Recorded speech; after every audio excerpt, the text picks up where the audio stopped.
Olá pessoal, tudo bem?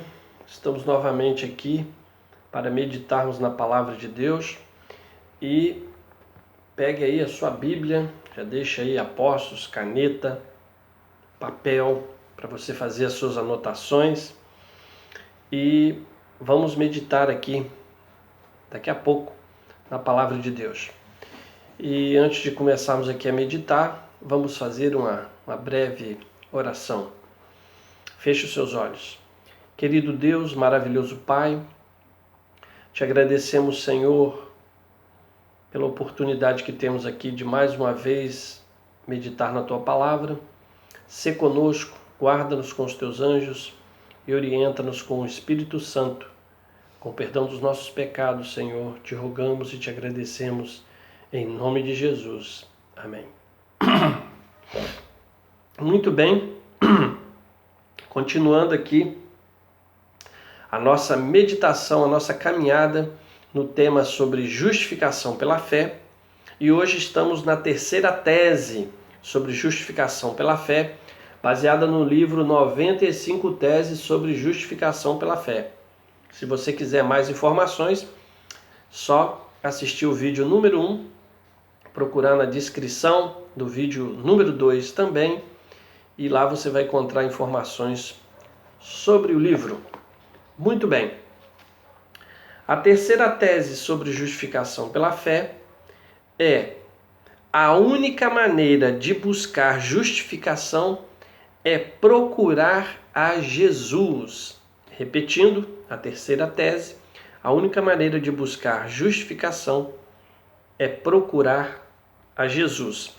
E o texto-chave hoje é Romanos 4, versículos 4 e 5, que diz assim: ora, ao que trabalha, o salário não é considerado como favor, e sim como dívida. Mas ao que não trabalha, porém crê naquele que justifica o ímpio, a sua fé lhe é atribuída como justiça. Muito bem. Aqui o autor conta a história de um homem que ele desejava se tornar padeiro. E ele sempre apreciava, o pão recém-assado, e ele imaginou que iria gostar de fabricar pão para os outros. Então ele realizou uma pesquisa na cidade que ele morava para encontrar o melhor ponto para ele montar o seu novo negócio. E ele conseguiu um lote de esquina, contratou um empreiteiro da localidade e logo ele estava com a sua padaria pronta para ser inaugurada, com todos os materiais novinhos em folha, as vitrines iluminadas, para expor os produtos. Mas as coisas não estavam marchando bem para o padeiro. Ele trabalhava muitas horas, fazia publicidade de toda espécie. Ele fez o melhor que pôde, para poder ele avançar no ramo lá da panificação, para poder ser um bom padeiro, Contudo, parece que ele não conseguia produzir o tipo de pão que ele havia experimentado no passado. E quando os fregueses chegavam para ver o novo estabelecimento, eles raramente adquiriam qualquer dos produtos que ele oferecia ali. E nunca mais eles voltavam. E finalmente, após anos de luta, ele teve de admitir que ele era um fracasso naquele ramo. E ele estava a ponto de falir. Havia tentado tudo quanto ele sabia para tornar a sua padaria um sucesso, mas nada tinha dado certo para ele. Então, exatamente quando ele estava a ponto de desistir, ele ouviu a respeito de algo que revolucionou toda a sua atividade comercial. Ele soube que para fazer pão é necessário utilizar o quê? Farinha. Ele não havia tentado antes, mas isso lhe pareceu fazer sentido. E quando ele começou a empregar farinha, deu-se uma grande diferença no trabalho dele.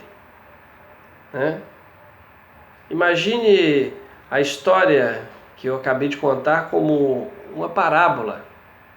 Imaginou como uma parábola? Talvez lhe pareça difícil de acreditar que alguém realmente passasse por alto a verdade simples e básica de que é necessário utilizar farinha para fazer pão. Nós reconhecemos que seria trágico tentar manter uma padaria, né, sem isso. Não importa em que ramo de negócio você esteja empenhado, você precisa conhecer certos requisitos básicos se você espera ter êxito. Não se pode operar um banco sem dinheiro, não se pode operar uma ferrovia só com vagões, sem locomotiva. É impossível produzir lã se não tiver ovelhas.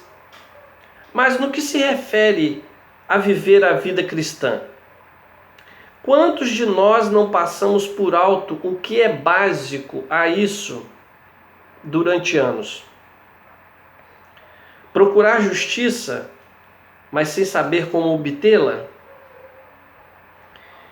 E não passa de desapontamento tentar ser cristão sem entender como se consegue isso. Os homens de imprensa, né, apresentam certas perguntas chaves a fim de chegar às questões básicas de uma reportagem. E tais perguntas podem ser transferidas para a vida cristã. E a primeira é: o que? Às vezes o mais fácil é falar sobre o que da vida cristã. Alguns de nós fomos criados à base do o que, né? O que fazer, o que não fazer, a fim de ser cristão e obter a salvação. Nós tivemos um regime alimentar muito indigesto de quê? E este levou a discussões nas classes, né, bíblicas, né? Durante uma semana de oração, né, o autor conta aqui, em que ele se indicava, em que ele se indagava o que estava errado com isso e o que estava errado com aquilo, né? É errado falar sobre o que? Não, a Bíblia fala muito sobre o que, né? A expressão o que. Mas o que nunca pode ser, né? A expressão o que nunca pode ser a base do cristianismo, né? Então surge uma questão de o porquê, né? Agora nós mudamos pelo porquê. Esta é a pergunta sofisticada, intelectual. E o melhor tipo de pergunta para preencher o tempo durante o estudo da Bíblia, né? Por que pode ser importante, né? E Deus declara: vinde e arrazoemos, Isaías 1,18. Não é errado arrazoar, né? Nós somos criados à imagem de Deus, com capacidade para pensar e ponderar. Mas por quê? Né? A pergunta por quê não é suficiente. Outra questão com a qual nós despendemos muito tempo na história da igreja, né, é quando, a expressão quando. Quando irá acontecer tudo? Assim nós temos os gráficos sobre a parede, né, falando sobre o quando. Talvez alguns estejam tão interessados no quando, né, por estarem esperando embarcar no último vagão, né, para o escape, mas outros aguardam que o quando os alcance antes de descobrirem como, né, como cumprir o quê. E se você foi criado com base em o que e porquê e quando, a próxima pergunta lógica será como. É uma pergunta de caráter prático, né? E pode levá-lo à teoria da justificação pela fé. Se não entender como, se não entender como, né, o restante só irá deixá-lo frustrado. Mas mesmo sabendo como, não é suficiente, porque justificação pela fé é mais do que uma teoria, é uma experiência. E como se torna uma questão, uma expressão das mais emocionantes quando se entendem que a resposta ao como é quem. Olha só o português aí, né? Trabalhando. Jesus, ele é a base do cristianismo. É verdade que a Bíblia fala sobre procurar a justiça, né? Sofonias, capítulo 2, versículo 3, diz em poucas palavras, né? Vamos ler aqui Sofonias, capítulo 2, versículo 3. Vamos ver o que diz Sofonias. Capítulo 2, versículo 3, lá no Velho Testamento, né? Sofonias fica antes de Zacarias, né? Zacarias aí que é o penúltimo livro da Bíblia, o último é Malaquias. Então, Sofonias é o antepenúltimo livro da Bíblia no Antigo Testamento. Não, perdão, é Ageu, né? Então, Sofonias vem antes do antepenúltimo, que é Ageu. Então, Sofonias, capítulo 2, versículo 3, diz assim: Buscai o Senhor, vós todos os mansos da terra, que cumpris o seu juízo. Buscai a justiça, buscai a mansidão. Porventura lograreis esconder-vos no dia da ira do Senhor. Então, Sofonias capítulo 2, versículo 3, né, em poucas palavras, diz: buscai a justiça. E alguns de nós têm julgado que a maneira de buscar a Jesus é buscar a justiça. Mas nós perdemos de vista o como, sendo que justiça é igual a Jesus. A forma de buscar justiça é buscar a Jesus. A justiça de Deus, ela se acha concretizada em Cristo, e nós recebemos a justiça recebendo a Ele, recebendo a Jesus, né?